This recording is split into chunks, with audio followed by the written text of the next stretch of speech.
aku Rani dan ini Komunikasik, tempat di mana kamu akan belajar komunikasi dengan asik. Yaps, di episode kedua ini aku bakal ngebahas jenis-jenis iklan yang ada di media konvensional dan media digital. I think it's gonna be a long one, so please brace yourself and stay focused on this episode. Tapi sebelum itu kita flashback dikit boleh kali ya. Di episode sebelumnya kamu udah mengetahui ada 4 jenis tujuan periklanan yang dikemukakan oleh Philip Kotler, yaitu informatif, membujuk, membandingkan, dan mengingat. Nah, dari fungsi-fungsi tersebut tentu saja sejalan dengan tujuan periklanan untuk meningkatkan kesadaran akan merek atau brand awareness, mendorong penjualan, membangun dan meningkatkan citra positif, menarik pelanggan baru dan mempertahankan pelanggan lama, serta memperkuat positioning demi menghadapi kompetitor. Dari tujuan dan fungsi tersebut, selanjutnya kita juga harus mengenal jenis-jenis iklan. Mengapa sih kita perlu mengenal hal tersebut? Ya tentu saja dengan harapan kita mudah mengklasifikasikan jenis iklan sesuai dengan kebutuhan dan jenis medianya. Jenis-jenis iklan dapat diklasifikasikan berdasarkan 3 hal. Pertama, berdasarkan isinya, kedua, berdasarkan medianya, dan ketiga, berdasarkan tujuannya. Oke, kita bahas satu-satu ya. Jenis iklan berdasarkan isinya antara lain seperti iklan penawaran, yaitu iklan yang isinya mempromosikan barang atau jasa untuk mendorong pembelian. Nah, ini seperti halnya kamu melihat iklan yang ada di berbagai media untuk mempromosikan produk berupa barang maupun jasa. Lalu ada juga jenis iklan permintaan. Iklan ini biasanya berisi permintaan bantuan atau dukungan untuk tujuan tertentu seperti sponsor atau dukungan-dukungan untuk hal yang lainnya. Biasanya nih kalau kamu pernah menghadiri atau membuat sebuah event, MC akan menyebutkan nama-nama pihak yang mendukung terselenggaranya acara tersebut. Atau jika kamu pernah melihat iklan yang meminta dukungan untuk seseorang yang mengikuti perlombaan atau hal-hal yang lainnya, itu juga termasuk dalam iklan jenis permintaan. Nah, kalau iklan jenis pengumuman itu seperti halnya iklan yang memberitahukan suatu peristiwa, seperti pengumuman lowongan kerja, pengumuman event seperti konser, pameran, atau kegiatan yang lainnya, dan bisa juga pengumuman momen-momen pribadi perseorangan ataupun institusi atau perusahaan, seperti pernikahan, ulang tahun, disnatalis, atau hajatan-hajatan yang lainnya. Ada lagi yang kita kenal sebagai iklan layanan masyarakat. Iklan ini bertujuan untuk mendidik atau mengedukasi masyarakat tentang suatu isu seperti isu kesehatan, kesadaran lingkungan, pencegahan korupsi, dan masih banyak yang lainnya. Dan jenis iklan yang terakhir apa nih? Ya tentu saja ada iklan kampanye politik. Masa sih kampanye termasuk iklan? Ya jelas dong, iklan kampanye politik memang dibuat untuk menampilkan sosok calon politisi yang nantinya akan berkarir di kancah perpolitikan. Tentu saja dengan tujuan untuk menginformasikan program kerja dan mendapat dukungan dari warga masyarakat.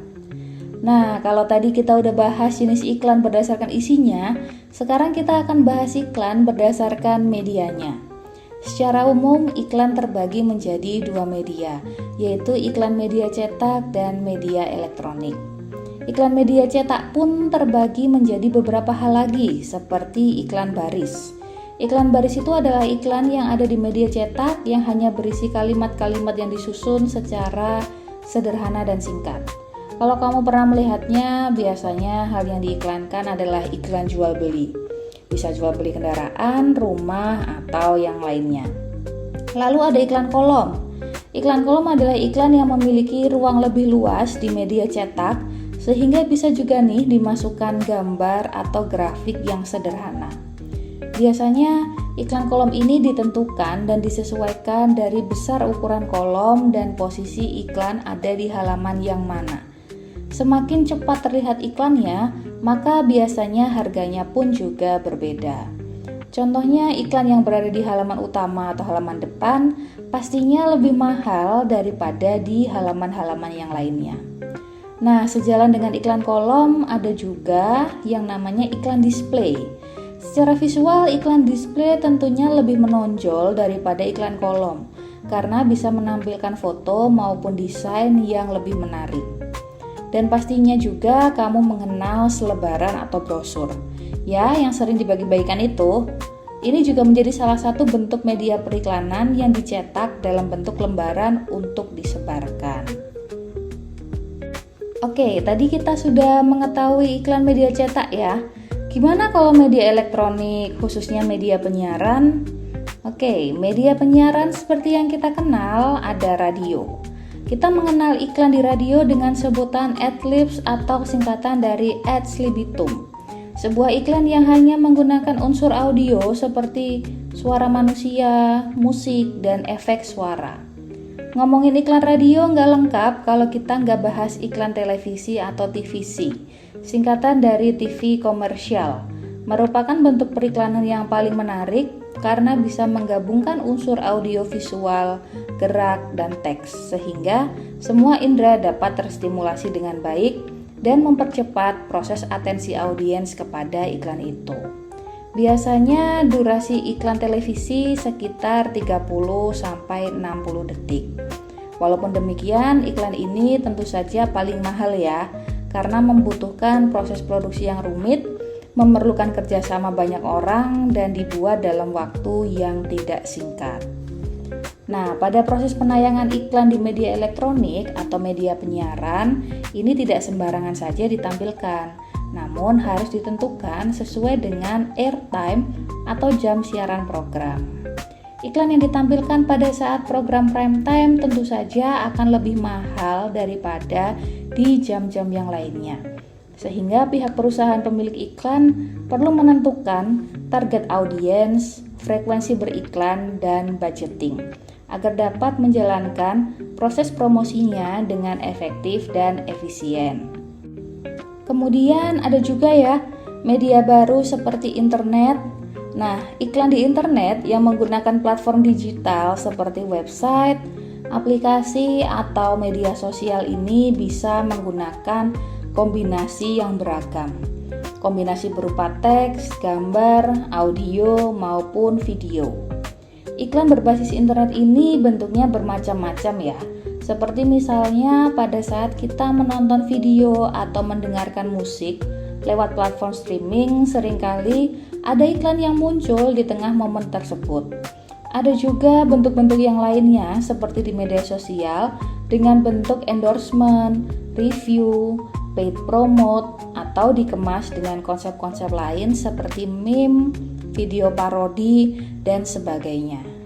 Iklan di media digital berbasis internet ini memang sedikit berbeda dalam proses penentuan audiens, timing, dan budgetingnya. Jika dilihat dari POV pembuat iklan, kemudahan mengatur atau fleksibilitas ini menjadi keunggulan tersendiri. Begitu juga nantinya ketika pada tahapan evaluasi. Pihak pengiklan dapat dengan mudah memantau performa tiap iklan yang sudah ditayangkan untuk menjadi hasil masukan untuk pembuatan iklan-iklan selanjutnya. Nah, dari tadi kita udah bahas panjang lebar iklan berdasarkan isinya dan medianya. Yang perlu kamu ketahui bahwa apapun isi dan medianya, iklan itu pasti memiliki tujuan. Apakah tujuannya itu berupa komersial atau non-komersial? Iklan dengan tujuan komersial yaitu dengan tujuan mendapatkan keuntungan secara finansial, peningkatan jumlah penjualan produk barang dan jasa, peningkatan jumlah followers, dan lain sebagainya. Begitu juga dengan iklan non-komersial memiliki tujuannya sendiri, yaitu bertujuan untuk meningkatkan citra positif dan memberikan informasi yang bermanfaat tanpa memikirkan keuntungan secara langsung, namun lebih ke keuntungan jangka panjang. Jadi gimana nih? Udah tahu kan ya tentang jenis-jenis iklan? Pastinya podcast ini nggak cuma sekali ya. Jangan lupa tungguin episode-episode selanjutnya yang pastinya informatif, biar belajarmu nggak gitu-gitu aja. Ingat, satu hari satu topik belajar lebih baik daripada bengong aja. Okay, the time is up. Thank you so much and see you on the next episode. I'm Rani signing out. Ciao.